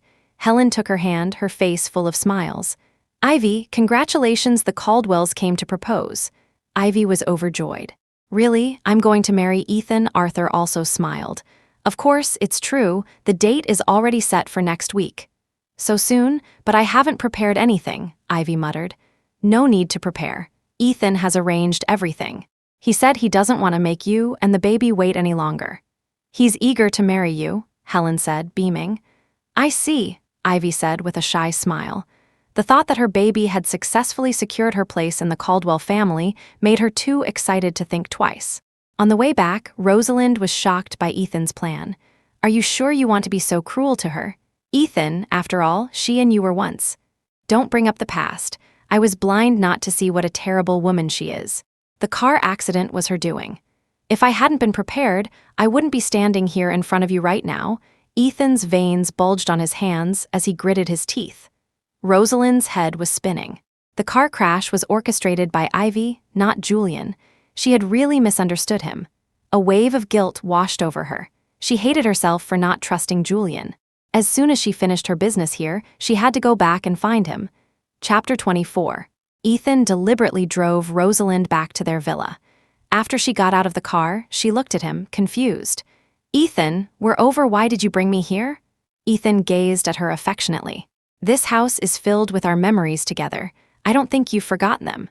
Rosalind, after this is all over, I hope you'll come back to me, okay? Julian has many people who love him, he doesn't need you. But me, I can't live without you. Rosalind's eyes were filled with exasperation. Can you get a grip? No one in this world can't live without someone else. You think you can't live without me because you haven't accepted the fact that I've left. You can't admit that I don't love you anymore, so you're in pain and you feel resentful. But frankly, that's just a manifestation of your own selfishness, Ethan's voice choked. No, Rosalind, I really do love you. I didn't know how to cherish you before and I hurt you. But I've reflected on it, and I know I can make you happy again, Rosalind rubbed her forehead. If you really loved me, you never would have gotten involved with Ivy in the first place. You wouldn't have suspected me because of her lies, and you wouldn't have let her insult and slander me. You certainly wouldn't have repeatedly humiliated me in front of everyone for her sake, making me look like a clown. Ethan hung his head in defeat, silent. He also hated himself for being so cruel to Rosalind back then. To force her to give up and annul the engagement, he had been heart-wrenchingly cold every single time. Rosalind sneered. See, you only love yourself. I've made myself clear. I hope you'll completely let go of your obsession with me. The person I love now is Julian, but you don't even know him, Ethan clenched his fists. Then I'll get to know him slowly. Rosalind turned and left, heading to the hotel she had booked. He wanted to chase after her, but his phone rang. He answered and listened to the detective's full report. Then he looked at the files and photos that were sent to him. His face turned from red to white, then white to black, and finally, a shade of green. He wanted to tear the two people in the photos to shreds. Ivy, you just wait soon. The Caldwell family had the wedding venue set up. The banquet was about to begin. The Caldwell elders greeted guests at the door, while Ivy waited in her private dressing room. As she was adjusting her makeup in the mirror, a man embraced her from behind. She jumped, startled, and spun around. When she saw who it was, her eyes widened. Are you crazy? How dare you come here to see me? Do you know that today I know, baby, your dream is about to come true. Once you're the Caldwell's daughter-in-law, all their assets will be yours, the man said, gently pinching her chin with a smirk. But you shouldn't have come here. If they find out we're finished, Ivy warned him. Just then they heard Ethan's footsteps outside the door. Ivy, are you ready? I can't wait, he called out. Ivy's face paled. She quickly pushed the man away. He's here, quick, hide now. The door swung open. Ethan glanced around the room and saw only Ivy sitting on the stool. He leaned in close to her face. Look at you, the ceremony hasn't even started and you're already sweating. Here, let me wipe that for you. I'll call the makeup artist to do a touch-up. Ivy quickly stood up, a flicker of unease on her face. No, it's fine, I can do it myself. Chapter 25. Ethan watched her flustered state, a smile still on his face as he patted her shoulder, but his eyes were glinting with a cold light. All right then. The ceremony is about to start. My beautiful bride, you will be the center of attention today. Ivy leaned against his shoulder with a strained smile. Wait for me. As Ethan left, he casually glanced at the curtains and saw a pair of leather shoes peeking out from underneath. His expression suddenly darkened. Soon, the show would begin. As the main music started, Ivy, the bride, slowly walked down the red carpet. The Mercer and Caldwell elders sat in the front row, with the other distinguished guests seated behind them. Ivy's face was aglow with a sweet, happy smile, but when she saw Rosalind sitting nearby, waving at her, she stiffened for a moment, her smile almost faltering. She had no idea Rosalind was back in the country, let alone at her wedding. Had she and Ethan reconciled? Is that why he invited her? Wait, a terrible thought struck Ivy. Her hands, clutching the bouquet, began to tremble. Isn't Ethan supposed to have amnesia? How could he remember Rosalind unless? He never lost his memory. At that thought, her legs began to feel weak. Looking at Ethan, who stood ahead with a seemingly gentle smile, she felt a chill run down her spine. Every step became an immense struggle. Ethan walked over and supported her, whispering in her ear, walking so slowly. How are you going to get through the wedding you've been dreaming of? Ivy forced a highly unnatural smile and said nothing. She didn't know what Ethan was planning, but she knew one thing for sure. He wouldn't let her get away with it. As the couple reached the center of the stage, the master of ceremonies raised the microphone. Let's welcome our bride and groom first. Let's watch a video and witness their love story. A smirk played on Ethan's lips. As the music started again, the large screen behind them lit up with a series of photos. The guests in the audience grew increasingly uneasy, their faces turning red and then pale. Whispers began to spread. Oh my God, what is this? Who is that man with Ivy? How could they do something like that? It's obvious she's been cheating on him, and she still has the nerve to marry the heir of the Caldwell family. How shameless. Exactly. Seeing the guests' reactions, Ivy immediately turned to look at the screen. The sight nearly made her faint. The screen was filled with intimate photos of her with another man. The bouquet fell from her hands, and her face was a mask of panic. Ethan's parents and the Mercers shot to their feet, their faces contorted with fury. Ivy, how could you? Ivy shook her head repeatedly, crying. No, Mom, Dad, that's not me. The photos and videos are right here. How can you still deny it? Rosalind's parents were heartbroken. Ivy, how could you do something like this? You've brought shame upon the Mercer family. Your late father would be so disappointed in you. At a loss for words, Ivy turned to Ethan, her eyes wide with shock. It was you. I knew you didn't have amnesia, Ethan. How could you be so cruel to me? Ethan sneered. You're only realizing this now. It's too late. If I hadn't been careful, I would never have known you were cheating on me now. Tell me, who is this man? Is he here today? Ivy's lips trembled. Like a drowning person, she desperately grabbed his arm. Ethan, those photos must be photoshopped. I didn't do it. Chapter 26. At that moment, Rosalind stood up and played a recording from her phone at full volume. Once I marry into the Caldwell family, Ethan will be useless. When he dies, I'll inherit all his assets. Ivy's arrogant voice filled the hall. A man chuckled. Tusk, you're really willing to be that ruthless. But after you get rid of him, don't forget there's still one more threat in the Mercer family. Of course I haven't forgotten. Since Rosalind has left, let's make sure she never comes back. Then the Mercer family fortune will be all mine. The two of them cackled, followed by the unmistakable sounds of them in bed. It was utterly obscene. The entire hall fell into a stunned, eerie silence. Ivy's face was ashen, the blood rushing to her head. Her eyes bloodshot, she pointed a trembling finger at Rosalind. Rosalind, you framed me, how dare you? Before she could finish, Ethan stepped forward. Everyone, you heard it. A recording can't be faked. Not only was I cheated on, but there was a plot to have me killed. The car accident was no accident. She was the mastermind, Ivy. What else do you have to say? Hearing this, Eleanor Caldwell nearly fainted. Robert Caldwell's face was dark with fury as he glared at the Mercers and Ivy. This venomous vixen, she tried to kill my son and still dared to try and marry into our family, he roared. Rosalind's parents were also in shock. They couldn't believe Ivy was this kind of woman, not only plotting for the Caldwells' fortune, but also coveting their own. Ivy, explain yourself. How did you become like this? You used to be so obedient and filial, but now you've done such a monstrous thing, Arthur accused. Ivy's eyes turned red, and then she burst out laughing, pointing at Rosalind's parents. Mom, Dad, you don't believe me either. The only reason I acted so well behaved in front of you was to make you like me and lower your guard. Helen turned to Rosalind. Rosalind, is this true? Are you doing this because you hate her?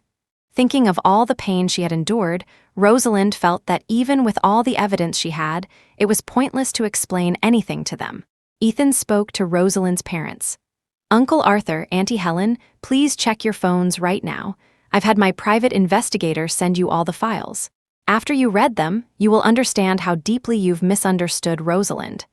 Hesitantly, they took out their phones. After reading through all the information, they slumped back in their chairs, too stunned to speak.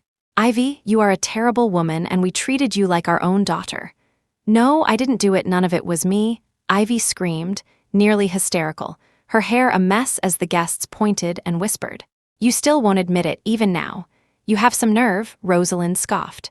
Ivy lunged at her, grabbing her by the collar. You and Ethan conspired to frame me, didn't you? Even without me, you two will never be together. Do you think doing this will make Ethan come back to you? Let me tell you, keep dreaming I'm carrying his child, do you understand? His child, the hall erupted again. Rosalind's parents covered their faces in shame, and Ethan's parents looked on in disbelief, their expressions a mixture of shock and disgust. Chapter 27. Hearing this, Ethan sneered. You still dare to claim the child in your belly is mine? I remember one day you deliberately got me drunk and lay naked beside me. But I was only pretending to be drunk. I never touched you. Who is the child's father? Should I bring him out here right now? Ivy's expression grew even more panicked. She stumbled towards Ethan, her voice pleading. Please, don't, Ethan. I was wrong. I shouldn't have hired someone to crash into your car. I shouldn't have coveted your fortune. I was too greedy. I'm begging you, let me go. Please let me go. Bring him in. Ethan showed no mercy. Let go of me, a man shouted as he was dragged onto the stage. He was dressed in a sharp suit, looking respectable at first glance. But a closer look revealed him to be a sanctimonious hypocrite. Rosalind stared, stunned.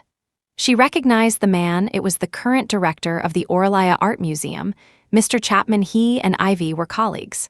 So they had been secretly involved all along. No wonder her exhibition design had been so flawless. She had an expert guiding her from behind the scenes. Some of the distinguished guests also recognized the man and began to sneer at him. To conspire with a woman like that to harm people, he's truly ruined his own future. They're disgusting, a wolf in sheep's clothing and a snake-hearted woman, a perfect match. They deserve what's coming to them. A moment later, 2 police officers arrived and handcuffed the man. Mr. Chapman, we suspect you of being involved in an arson case and of intentionally causing harm to others. Please cooperate with our investigation. Miss Langley, you'll be coming with us as well, they said, turning to Ivy. I'm not going. I did nothing wrong. I didn't commit arson. And I didn't kill my father. Ivy trembled uncontrollably, her words jumbled. The next second, she realized what she had said, and her body swayed. Rosalind's parents stood frozen. Ivy, that fire wasn't an accident. You said it, you knew your adoptive father and I were in there, and you still… Helen's finger trembled as she pointed at her. Ivy's face turned deathly pale. She had no energy left to argue. She suddenly became calm, wiped the tears from her face, and laughed coldly. It's your fault for being so stupid. You're only figuring it out now, that's right. At first, I just wanted to burn you two to death so that Rosalind would lose her parents. You… Arthur's face turned white with rage, his lip twitching. Rosalind remained calm. But we were such good friends back then. Why would you do that to me? Because I hate you. I hate that you were born at the top of the pyramid. I hate that you could have everything I never had without lifting a finger. I hate that your parents loved you so much. That's why I wanted you to lose them. But then, I realized I couldn't let you off that easily. Ivy shook her head and glared at Rosalind. If they died, you would have inherited everything. I'm not that stupid, so I came up with a better idea. I had my dad go in and save them. As soon as he got them out, I had old Chapman knock down a pillar to crush him. "Shut up, don't say another word," the man, Chapman, panicked. But Ivy was beyond caring. "I didn't want my dad to die either, but if he didn't, how could I have gotten into the Mercer family? The only right thing he ever did was beg them to adopt me before he died. For that, I really have to thank him." "Ha ha ha ha. You're a madwoman." Rosalind stood frozen. This woman was so terrifying she wouldn't even spare her own father. Ethan was also stunned. Ivy's wickedness was beyond his imagination. "Miss Langley, please cooperate, come with us," the police officer said, restraining Ivy. The guests watched in disbelief as Ivy and her lover were escorted into a police car. "What a monster," Arthur sighed heavily. Helen wiped her tears. "We loved her like our own daughter, and she wanted to kill us. It's too much. Everyone, I apologize for the inconvenience. Today was a setup to expose Ivy Langley's true colors. Please understand," Ethan said into the microphone. The guests expressed their sympathies and began to leave. Seeing that the Mercers had also been deceived, the Caldwells felt a sense of shared misfortune and decided not to hold it against them for pushing the marriage to Ivy. Only then did it dawn on Rosalind's parents how much they had hurt their own daughter. They began to try and make amends. Chapter 28. Just as Rosalind was about to leave, her parents called out to her. "Rosie, we were wrong. We shouldn't have treated you like that. It's our fault for believing Ivy's side of the story. We thought you hated her for taking some of our love, but we never meant to be biased. You know you've always been our precious daughter. How could we ever bear to see you wronged? Can you forgive us?" Her mother, Helen, said, her voice choked with tears. "Yes, we failed to see her true colors, which led to this situation. Rosalind, I was wrong to treat you so poorly before. It was my fault. If you're willing to forgive us, we can still be a happy family. We'll treat you right, and everything the Mercer family has will still be yours," her father, Arthur, said sincerely. Rosalind was torn. She couldn't bring herself to hate her parents, but she couldn't fully forgive them for all the pain they had caused her either. The emotional scars were too deep. Even when a wound heals, a scar remains. She sighed softly. "Mom, Dad, it doesn't matter anymore whether I forgive you or not. Let the past be the past. Let's all just live our lives well from now on. You probably don't know that I'm studying in Paris. I'm doing very well there, and I have someone who loves me very much. So I think I need to learn to grow on my own." Faced with Rosalind's determined expression, her parents wanted to say more, but Ethan, who had walked over, spoke first. "Uncle Arthur, Auntie Helen, just let her follow her own path. One day you will be very proud of her." They heard him and couldn't argue, so they simply nodded in agreement. "I'll take you back to your hotel," Ethan said to her. Rosalind managed a small smile. On the way back, Ethan received a call from the police. After he hung up, his expression was grave. "What is it?" Rosalind asked. The police said Ivy started bleeding heavily on the way to the station. She was rushed to the hospital, but she lost the baby. "She's emotionally unstable and is still under observation," he said, a lump in his throat. After a long silence, he asked, "Do you think I'm responsible for what happened to that innocent child? He could have come into this world." Rosalind's expression softened. She comforted him gently. "There are many things we can't control. We have to accept the uncertainties of life." Back at the hotel, she received a call from Julian. "Are you leaving me? I'm very calm right now. It took me a long time to work up the courage to call you," he said, his voice full of hurt. Rosalind realized she had truly misunderstood him and shouldn't have given him the cold shoulder. Her voice softened. "Julian, I was wrong. I shouldn't have misunderstood you that day. Wait for me to come back for your birthday party tomorrow. I'm going to book my ticket right now, but I'm at," Julian started to say, but Rosalind had already hung up. He smiled helplessly. It seemed he would have to go find her himself. After Rosalind showered, she received a call from an unknown number, telling her to come downstairs to pick up a package. Someone had sent her a gift. Rosalind wondered who it could be. She figured it could only be Julian, who loved to surprise her. She changed into clean clothes and went downstairs, her heart full of happy anticipation. But when she got downstairs, there was no delivery person in sight. She looked down at her phone, about to call, when Ivy lunged out of nowhere, brandishing a fruit knife and charging at her. "Look out," a voice shouted. Rosalind looked up, her mind blank with terror. In the next second, a warm body slammed into her, holding her tightly in a protective embrace. Someone in the crowd screamed, "She has a knife!" The crazed Ivy was quickly subdued by several bystanders, and someone immediately called the police. Rosalind's world fell silent. She stood stunned for a moment before slowly pulling the man away from her. "Julian?" Rosalind was in shock.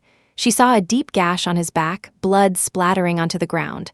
Her eyes instantly turned red. Julian, why?" Rosalind choked out, looking at his weakened state. "Why are you so foolish?" Julian's lips were pale, but he managed a faint smile. "I didn't want you to get hurt." Hearing this, Rosalind burst into tears. "You idiot, I won't let anything happen to you either." The police quickly arrived and took Ivy away, who was screaming incoherently. Rosalind ignored her and followed the ambulance to the hospital with Julian. Chapter 29. After receiving treatment, the doctor remarked that it was fortunate the patient was in good physical condition. Although his back was injured, no vital organs were damaged, which made recovery relatively straightforward. Julian was soon moved to a private VIP room. For several days, Rosalind took care of him, and he gradually regained his strength. As Rosalind was feeding him porridge, he suddenly grabbed her hand with a wronged expression. "My birthday party is ruined. How are you going to make it up to me?"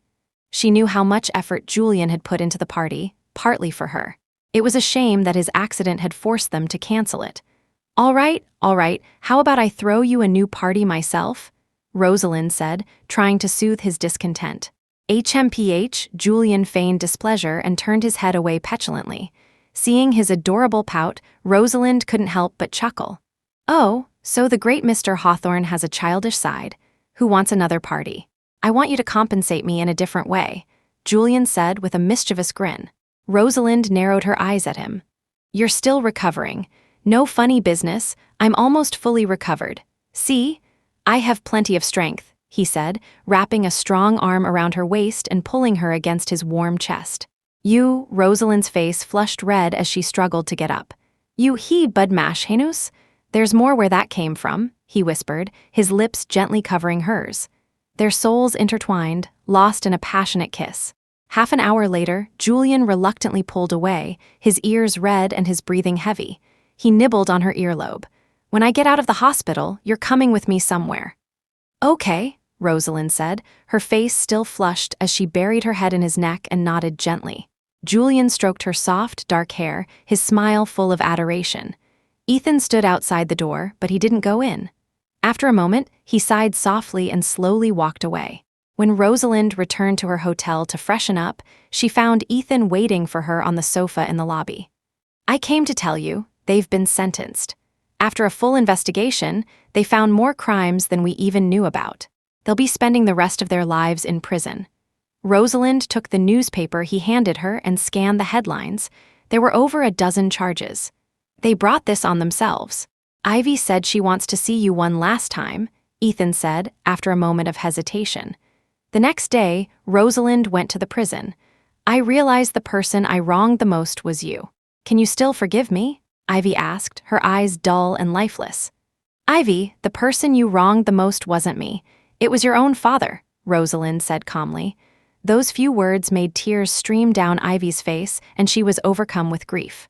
"Stay here forever and repent to your father," Rosalind said, her final words to her, before turning and walking away without a second glance. After Julian was discharged from the hospital, he immediately whisked Rosalind into a car and sped off. "We're here, close your eyes, I have a surprise for you." Seeing his mysterious expression, Rosalind had no choice but to comply. She followed him for a short distance. When she opened her eyes, she was greeted by the sight of a massive proposal scene. Pink balloons formed a romantic castle, surrounded by a sea of red and pink roses. A large screen played a slideshow of their photos from Paris, set to beautiful music. "You!" Rosalind gasped, her mouth wide open in surprise. "I booked the whole place. It might be a bit rushed. If you had come to my birthday party, the setup would have been 100 times better," Julian said with a gentle smile.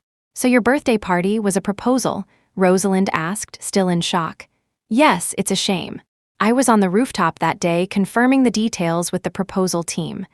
I didn't tell you because I didn't want to spoil the surprise, but you misunderstood me," he said with a slight pout. Rosalind looked down, feeling guilty.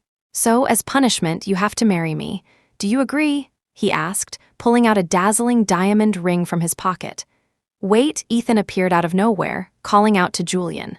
"Tell me, will you love her and take care of her for the rest of your life?" Julian looked at Rosalind with unwavering determination. "For this life, and all my future lives, I will only love Rosalind Mercer." Ethan let out a resigned smile. "You'd better keep your word, kid. If I find out you're not treating her right, don't blame me for stealing her away. Rosalind, I'm letting you go." "Be happy," he said, his eyes glistening with tears as he slowly disappeared into the distance. "I, Rosalind Mercer, agree to marry Julian Hawthorne," Rosalind said, embracing him tightly. In that moment, all the noise of the world faded away, leaving only the sound of their beating hearts.